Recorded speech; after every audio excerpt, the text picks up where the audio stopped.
पितृदोष है, ये आपको कैसे मालूम पड़ेगा?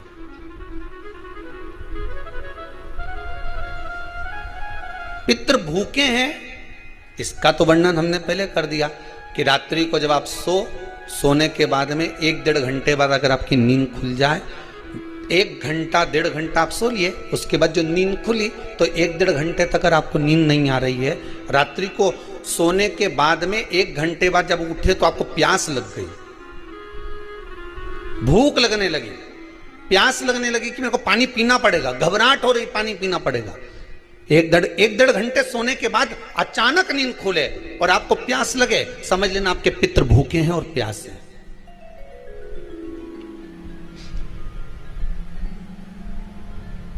वो भूखे और प्यासे हैं, उनको जल की जरूरत है।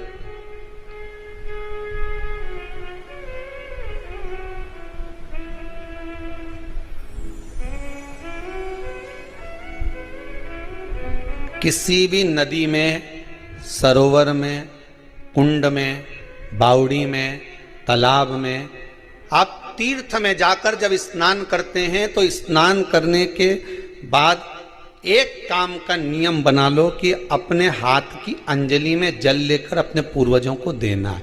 प्यासे रहते हैं, भाग मांगते हैं।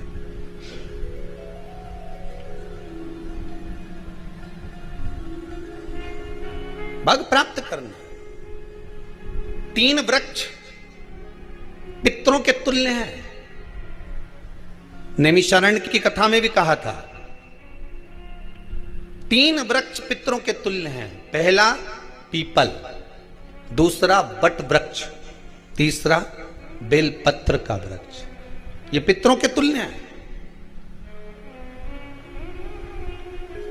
अगर आपको रात्रि में नींद नहीं आ रही है, ऐसा लगता है कि रात्रि को 1 घंटा 1.5 घंटा सोने के बाद कुछ गलत गलत विचार आने लगते हैं, नींद सुबह 3 बजे तक 4 बजे तक नहीं आती, 4 बजे के बाद फिर नींद आती है, तो एक प्रैक्टिकल जरूर कर कर देखना। एक प्रैक्टिकल करने में क्या जाता है, प्रयास करने में क्या कुछ जाता है क्या?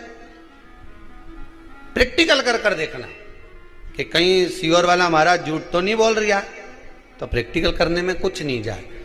1 लोटा पानी लो, उसमें थोड़ा सा कच्चा दूध डाल लीजिए, श्राद्ध पक्ष चल रहा है, बेलपत्री का पेड़ या पीपल का पेड़ या बट का पेड़, इन पेड़ के नीचे ले जाकर उस दूध को दोपहर में सुबह 10 बजे से लेकर 12 बजे के बीच में ले जाकर चढ़ा दीजिए।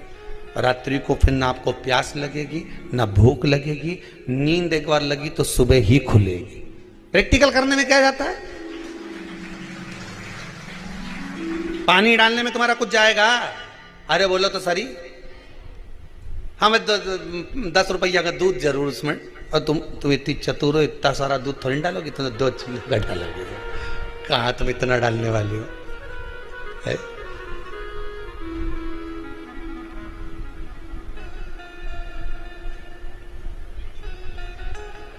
कहा बहुत चतुर चतुर लोग हो रहे संसार में हो। भले पूजन पाठ नहीं करे, पर कहीं का एकदम मिलने आ जाए ना, क्या अम्मा जी है क्या पाठ कर रही है, फिर वो भी बैठ गई तुरंत, अभी तो सोई थी,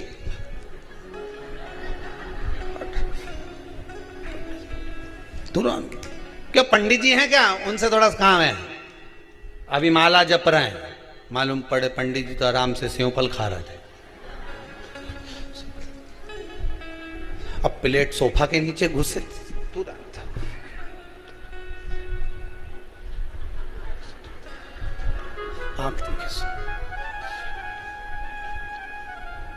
प्रैक्टिकल करने में क्या जाता, कुछ भी नहीं बिगड़ेगा। ये तो बस जल डालोगे तुम्हारा ही कुछ अच्छा हो सकता है, बाबा की कृपा है।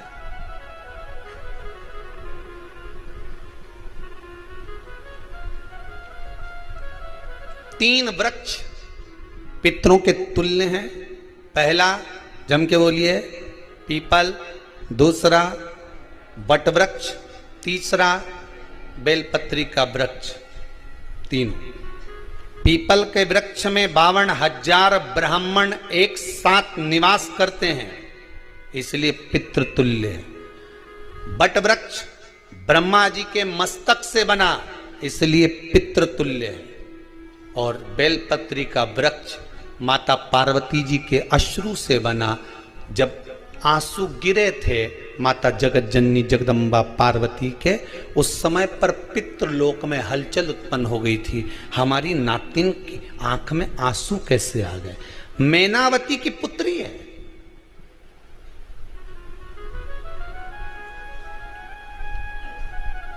पितरों की नातिन, इसकी अश्रु कैसे गिर गए? पार्वती जी ने कहा ये आंसू नहीं, मेरा पुण्य भाग प्रकट करती हूं बेलपत्री के रूप में। तो पितरों ने वर दिया था कि ये बेलपत्री का वृक्ष हमारा आशीर्वाद है, इसके नीचे अगर कोई दीप लगाता है, शिव को स्पर्श कर चढ़ाता है, उसके पितरों की शांति होगी। हम स्वयं उसको आशीर्वाद देने के लिए पधारेंगे। बेलपत्र का व्रत पितृतुल्य।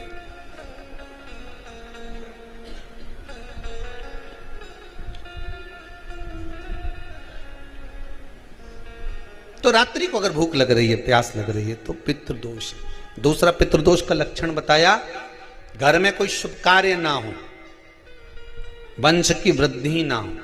1 रुपये कमाओ, 1.25 रुपये खर्च हो रहे हैं, पैसा 10 जगह से कमाई आ रही है पर घर में टिक नहीं पा रही है, आया गया, पितृदोष। जरा सी कटोरी पड़ी है, उसके पीछे विवाद चालू हो जाए, पानी ढुल गया, उसके पीछे विवाद हो जाए, या छोटी छोटी बात में घर में क्लेश मचा हुआ है, पितृदोष है। समझ लो हमारे पूर्वज हमसे खुश नहीं है, प्रसन्न नहीं। कोई कहता है गुरुजी श्राद्ध बड़े बेटे को करना चाहिए कि छोटे को करना चाहिए? शिव महापुराण की कथा कहती है, अगर जायदाद का पूरा हिस्सा बड़े ने लिया हो और तुमने अपनी माता का दूध ना पिया हो तो एक ही को कर लेने दो। अगर माता का दूध पिया है और अगर एक अंगूठी भी ली है, जरा सा एक कपड़ा भी अगर सास का लिया है, तो श्राद्ध तो तुझे करना ही पड़ेगा, करना ही पड़ेगा। तूने मेरा दूध पिया है तो बिल्कुल जम के तो बोलो। अगर तुमने उनका कुछ खाया है तो अब एक काम और हो सकता है, गुरुजी वो श्राद्ध अगर हम नहीं करें और बड़े भैया करें और हम उन्हीं के यहाँ चले जाएं तो चले जाए, मना कौन कर रहा है? पूड़ी का तेल तू ले जा,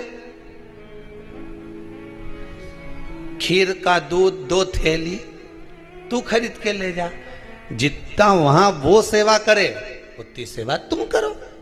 गलत है क्या? जायदाद का भी तो हिस्सा किया था। सुई की नोक के बराबर नहीं दुआने, ईंट इधर खसकी है तो हमारी इधर खसका दीजिए। हमारी बसियत में इतना लिखा है तो फिर बसियत में ये भी लिख के जाना चाहिए था। मैं तो क्यों सबके, तुम डरो मत ही रहे एक भी। जब छोरा छोरी के जब सब सामान, प्रॉपर्टी दो ना, जमीन दो ना, जायदाद दो ना, सारा सामान छोरा छोरी के दो, तो उनके लिख के भी जाओ कि हमारी श्राद्ध कर दे अच्छे से, नहीं तो भूतड़ी बन के सताऊंगी।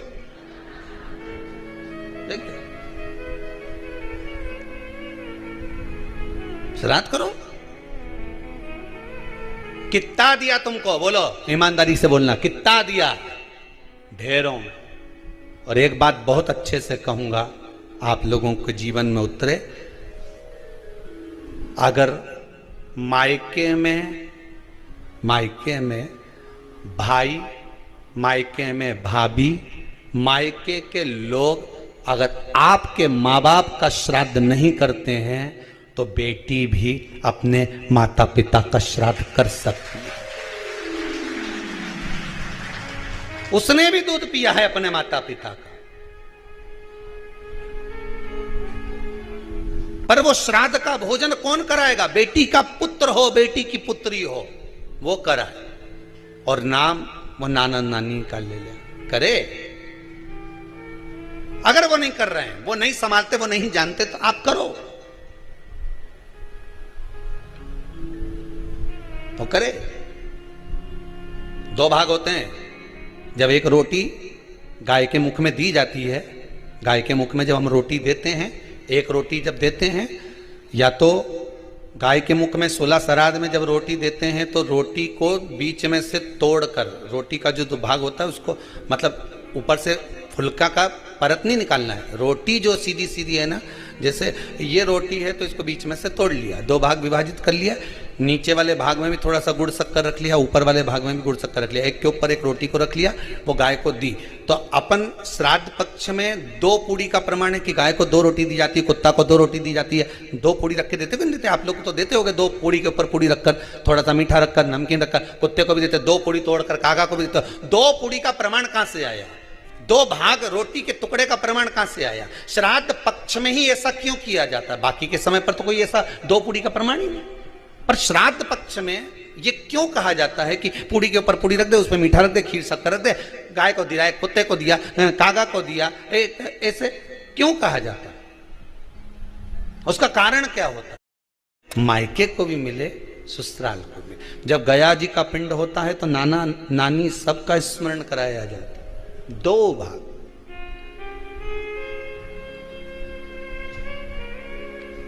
पुण्यता प्राप्त।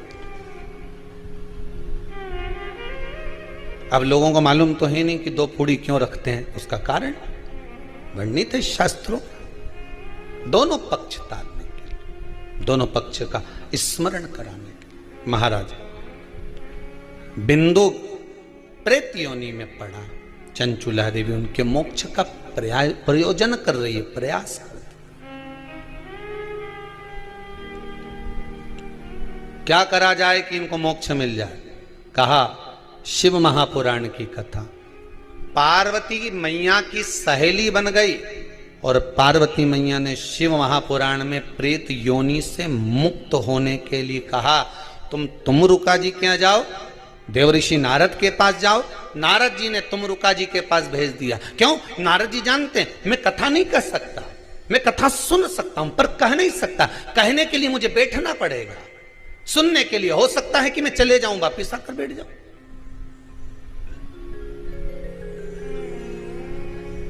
तुमरुका जी से कहा कथा कह दोगे? हाँ, कहने में क्या दिक्कत है, मेरे पति को प्रेत योनि से मुक्त करना है। तुमरुका जी बोलते हैं केवल तुम्हारा पति प्रेत योनि से मुक्त नहीं होगा। तुमरुका जी ने शिव महापुराण में कहा, सुनो चंचुला देवी, केवल एक व्यक्ति शिव पुराण से नहीं तरता, इस बिंदुक जैसे ना जाने कितने प्रेत इस वायुमंडल में घूम रहे होंगे, ना जाने कितने पितर, ना जाने कितने आहूत, ना जाने कितने वासुक इस वायुमंडल में घूम रहे होंगे। तुम्हारा पति तुमको दिखा नहीं, तुम्हारा बिंदुक तुम्हें कभी नजर आया नहीं, फिर कारण क्या था? बस मन में शांति नहीं है, घर में सारा सुख है पर हृदय में शांति नहीं, समझ लो पितृदोष है। क्या करा जाए फिर? क्या करोगे? महाराज हृदय शांति, हृदय शांति। केवल एक अकेला बिंदुक शिव महापुराण की कथा सुनकर नहीं तरेगा। तुमरुका जी कहते हैं जिस समय पर मैं शिव महापुराण की कथा कहूंगा, सुनो चंचुला देवी, इस संसार के इस भूमंडल पर मृत्यु लोक में जितने भी जीव इस संसार सागर में भटक रहे होंगे, शिव महापुराण की कथा सुनकर वो भी तर जाएंगे। ये अकेली बिंदुक को तारने वाली नहीं है, इस मृत्यु लोक में जो विराजमान। आज भी नियम है महाराज, श्राद्ध का भोजन टेबल पर नहीं कराया जाता, श्राद्ध का भोजन ब्राह्मण को कुर्सी पर बिठाकर नहीं कराया जाता, श्राद्ध का भोजन किसी, आज भी प्रमाण है कि ब्राह्मण के लिए भूमि पर आसन लगना चाहिए और जमीन पर बैठकर कराना चाहिए। तब क्यों? क्योंकि इस भूमि पर बैठकर जब भोजन कराएंगे, इसी भूमि से ना जाने कितने पितर गए, कितने तर्पण हुए, कितनी तिलांजलि हुई, इसी भूमि से, इस रज से, इस कण से ना जाने कितने जीव चल गए। अब लकड़ी पर या टेबल पर या कुर्सी पर बैठकर ब्राह्मण को भोजन कराने का प्रमाण नहीं है।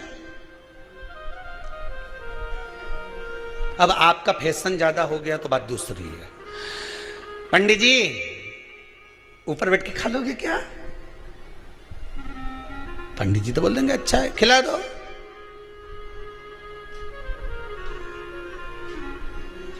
ऊपर बैठ के क्यों?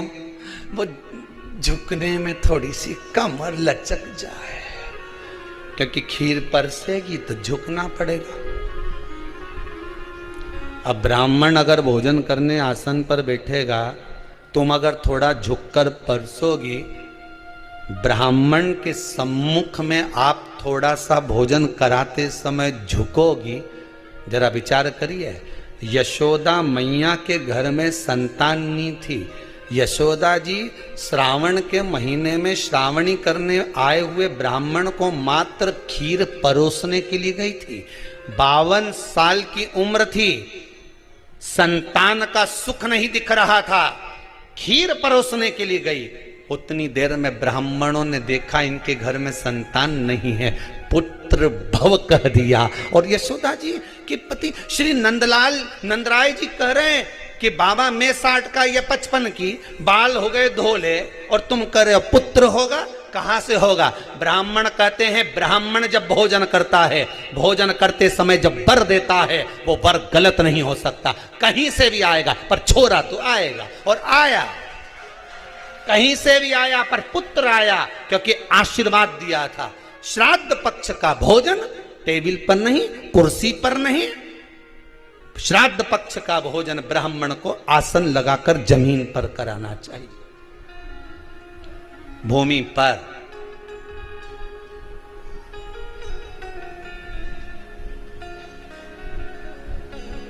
अब आजकल के ब्राह्मण भी थोड़े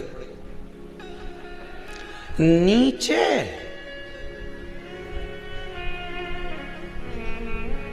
अगर हम टेबल पे ही जिम लें तो जी अब क्या बोले भी तो क्या बोले, तुम वही बताओ।